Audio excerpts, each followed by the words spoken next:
একমাত্র দল, একমাত্র সংগঠন বাংলাদেশের মধ্যে 50টি ওপরের দল আছে। এই 54 বছর বয়সে এদেশ দেখেন তো একটা মাত্র দল, সে দলের নাম হলো বাংলাদেশ জামাত ইসলাম। এটা আপনার আমার কথা মাইন্ড করবেন না। এখানে স্যার আছেন, দামি মানুষ আছেন, সেই দলের মধ্যে একমাত্র একটা রিপোর্ট বই দেয়। সেই বইয়ের মধ্যে সুন্দর করে লেখা থাকে আপনি প্রথম কোরআন তেলাওয়াত করেছেন কিনা। কোরআন তেলাওয়াত করলে আপনি তার বঙ্গ অনুবাদ, তরজামা, শানে নজুল এবং প্রেক্ষাপট নিয়ে আলোচনা করেছেন কিনা। 5 ওয়াক্ত নামাজের মধ্যে কয় ওয়াক্ত নামাজ আমাতে পড়েছেন লিখতে হয়, কত মানুষকে দাওয়াত দিয়েছেন লিখতে হয়। এটা আমরা যে এত বড় হয়েছি এটা নয়, বাংলাদেশের ডক্টর শফিকুর রহমান তিনারও লিখতে হয়। জোরে বলেন আল্লাহু আকবার। বলেন তো এটা দিয়ে দিয়ে কোরআন দিয়ে যদি এ দেশ চালায় তাহলে দেশ পরিবর্তন হবে না? নামাজ পড়বে সে ব্যক্তি যদি সুদ খায়, ঘুষ খায়, তার নামাজ কবুল হবে? ইন্নাস সালাতা তানহা আনিল ফাহশাই ওয়াল মুনকার। নামাজও পড়ি সুদ খাই, বলেন তো নামাজ কবুল হবে? নামাজও পড়ি ঘুষ খাই, বলেন তো নামাজ কবুল হবে? নামাজও পড়ি জিনা করি, বলেন তো নামাজ কবুল হবে? নামাজও পড়ি মিথ্যা কথা বলি, নামাজ কি কবুল হবে? আল্লাহ নবীর 63 বছর জিন্দেগিতে একটা দিনের জন্য মিথ্যা কথা বলেন নাই, নামাজ কাজা করেন নাই। গোটা নবীর পরিবার হলো জান্নাতি পরিবার। জোরে বলেন আল্লাহু আকবার। কারণ নবীজি হলো জান্নাতের সরদার, হাসান হুসাইন যুবকদের সরদার, মা ফাতেমা সমস্ত নারীদের সরদার, হযরত আলী রাদিয়াল্লাহু তাআলা আনহু হলো বয়স্ক মানুষ যারা থাকবে তাদের সরদারি করবে। জোরে বলেন আল্লাহু আকবার। আল্লাহ কবুল করেন, জোরে বলেন আমিন। আমার প্রিয় ভাইয়ারা, আসুন, আপনারা একটু কষ্ট পেয়েছেন নাকি? খারাপ লাগছে? খারাপ লাগছে কার আমি জানি। আমি আজকে যে বিষয় নিয়ে একটু আলোচনা সাজিয়েছিলাম সেভাবে কথা বলতে দেওয়া হয়নি। কেন? আসলে বাস্তবতায় আমি কেন বলতে চেয়েছিলাম, আজকে এদেশে যারা বারবার দেশের জন্য কাজ করলো, এত কিছু করলো, এদেশ ছেড়ে পালাতে হলো। আমিও যদি অন্যায় করে অত্যাচার করি এদেশে থাকতে পারবো? বলেন পারবো? আপনি খেয়াল করেন আমেরিকায় এই অবস্থা হয়েছে, আমার এদেশে হতে পারে কি পারে না? পারে তো। তাহলে নামাজ পড়তে রাজি আছেন তো ইনশাল্লাহ? কে কে নামাজ পড়বেন একটু হাত ওঠান না। মুসলমান হিসাবে তাই হাত ওঠাতে তাও দেরি করে। নামাজ পড়তে হবে, আল্লাহু আকবার। নামাজের হিসাব ছাড়া জান্নাতে যাওয়ার ক্ষমতা কারো হবে না। যত বড় পীর ধরেন, যত বড় ওলি ধরেন, আর যত যাই কিন্তু ধরেন না কেন, নামাজ ছাড়া জান্নাতে যাওয়ার কোনো সুযোগ নাই। এ নামাজ পড়বেন ইনশাআল্লাহ। আপনারা আমরা আর একটা মিথ্যা কথা বলি, বলবো এগুলা? বলবো? আচ্ছা, এই যে কবরস্থানে আপনারা মাটি দিতে যান মানুষকে, জানাজা করেন তো? আচ্ছা, যদি বলি এই জানাজায় এখানে যারা আছেন তারা বুকে হাত দিয়ে যদি বলতে বলি, বলেন তো 4টা তাকবীর আপনারা জানেন কি সবাই? যদি বলি আপনারা বলতে পারবেন 12 আনা লোক? বলেন।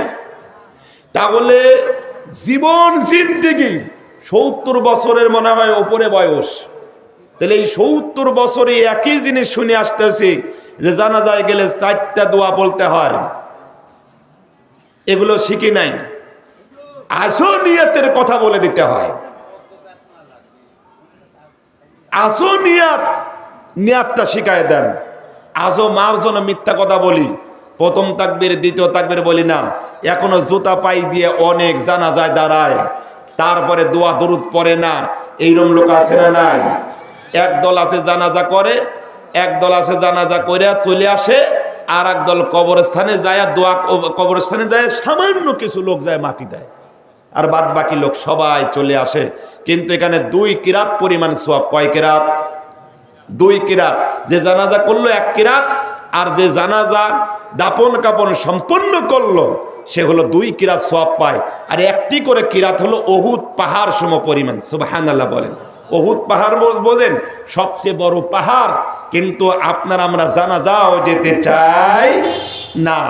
তাহলে আমরা কত জায়গায় কত দূরে চলে গিয়েছি। আর আপনি আমি বিসমিল্লাহি আলা মিল্লাতি রাসূলুল্লাহ বললাম, নামাজও পড়লাম না, কোরআনও পড়লাম না, তারপরে রসুলের মিল্লাতে আমরা উঠায় দিলাম, মিথ্যা কথা হইল না?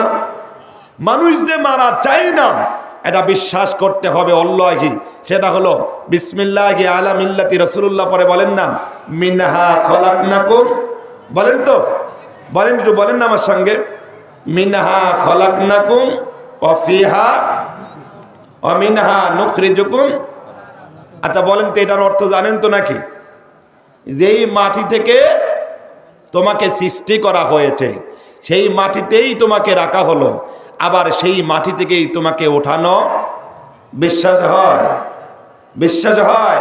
এ বিশ্বাস করেছিল না মূসা।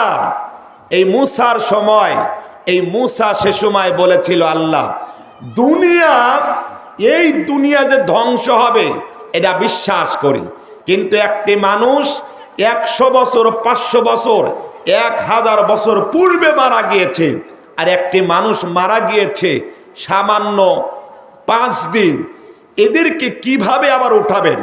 কবরে গিয়ে আপনারা বলেন তো, আপনারা গায়ে যে পোশাক আছে, শীতের পোশাক, মাফলার, দামি পোশাক, বলেন তো এই পোশাকটা যারা কবরবাসী প্রতি বছরে প্রতি মাসে চেঞ্জ করে দিয়ে আসেন নাকি?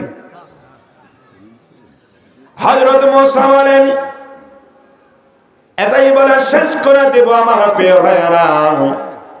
হযরত মুসা আলাইহিস সালাম তিনি আল্লাহকে বললেন, আল্লাহ আমি বিশ্বাস করি কিয়ামত হবে, আমি বিশ্বাস করি হাসরের মাঠে মানুষ উঠবে, কিন্তু আমার এই জিনিসটা বুঝে আসে না, কারণ কি, কিভাবে আপনি উঠাবেন এই সিস্টেম না আপনি একটু বলে দেন।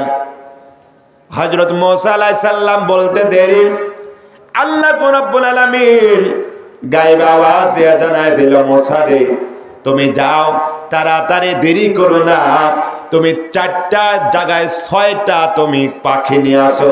জোরে বলুন কয়টা? 6টা পাখি নিয়ে আসো। এই পাখিটা মুসা তুমি যেহেতু আমার সঙ্গে কথা বলতে চেয়েছো, তুমি সব জায়গায় হ্যাঙ্গা ধরো, সব জায়গায় তুমি বিভিন্ন কিছু করো। মুসা আলাইহিস সালামকে বললেন, আল্লাহ বললেন মুসা রে তুমি কি করো, দেরি করো না, 6টা পাখি নিয়ে আসো। 6 রঙের 6টা পাখি নিয়ে আসলেন। এই পাখিটা নিয়ে আসার পরে আল্লাহ গায়েবে আওয়াজ দিয়ে জানায় দিল, মুসা রে দেরি করো না, এই পাখি 6টাকে তুমি জবাই করো। আল্লাহ নবী মুসা বললেন, আল্লাহ এই 6টা পাখিকে জবাই করবার পরে আমি কি করব?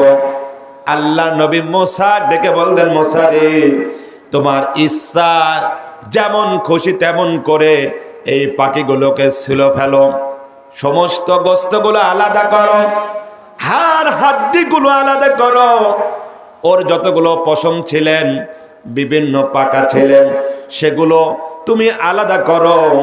এবার মুসা বললেন, ঠিক আছে আমি সব কিছু আমি আলাদা করে দিলাম। আলাদা করে দেওয়ার পরে আল্লাহ নবী মুসা ডেকে বললেন, মুসা রে এগুলো কি করো, বিভিন্ন জায়গায় তোমার ইচ্ছা মতন ফেলে দাও, এটা তোমার যেমন খুশি তেমন করে ফেলে দাও। কারণ হলো তুমি মুসা বলেছ বাংলাদেশের মানুষ মারা যায়, ইন্ডিয়ার মানুষও মারা যায়, আমেরিকার মানুষও মারা যায়, সমস্ত দেশের মানুষ মারা যায়। কিয়ামতের ময়দানে এই সমস্ত মানুষকে একত্রিত করবেন কেমন করে? মুসা রে তোমার ইচ্ছা মতো যতগুলো পাখি বিভিন্ন জায়গায় ফেলে দিয়ে আসো, তোমার যেমন খুশি তেমন করে সব জায়গায় টুকরো টুকরো করে দাও। মুসা আলাইহিস সালামকে করলেন, পাখিগুলো টুকরো টুকরা করে কেটেছেন, এরপরে গোশতগুলো হাড় হাড্ডিগুলো বড় বড় পাথর দিয়ে ভেঙ্গে ভেঙ্গে কুচি করেছেন। বললেন, মুসা রে তারপরেও কি তুমি সন্তুষ্ট? আল্লাহ ডেকে বলে, আল্লাহ এই পাখির গোশতগুলো, এই পাখির হাড় হাড্ডিগুলো আমি এখন কি করব? আল্লাহ আল্লাহ রাব্বুল আলামিন ডেকে বলেন মুসা রে তুমি দেরি করো না, ইচ্ছা ভাবে তোমার যেখানে খুশি হয় সেখানে তুমি এগুলো ফেলে দিয়ে আসো, তোমার যে কয়েকদিনে ইচ্ছা হয় সেগুলো ফেলে দিয়ে আসো। 1 মাসের মধ্যে যদি তুমি পারো তুমি ফেলে দিতে পারো, 2 মাসের মধ্যেও তুমি ফেলে দিতে পারো, 5 মাস 1 বছরের মধ্যেও তুমি ফেলে দিতে পারো। সব হাড় হাড্ডি গোশত গুলো বিভিন্ন পাহাড় পর্বতে ফেলে দিল, নদীতে ভাসাইয়া দিল, বিভিন্ন কিছু শুরু করে দিল। এই মুসা যখন করে দেওয়ার পরে আল্লাহু রাব্বুল আলামিন ডেকে বললেন মুসা রে সব তুমি কি ফেলে দিয়েছো? বলেন আল্লাহ আমার কাজ আমি করেছি, সব ফেলে দিয়েছি, কিন্তু তুমি কেমন করে একে একত্রিত করবে একটু আমারে দেখাও। আল্লাহ পারেন কি পারেন না? জোরে বলেন, বিশ্বাস হয়?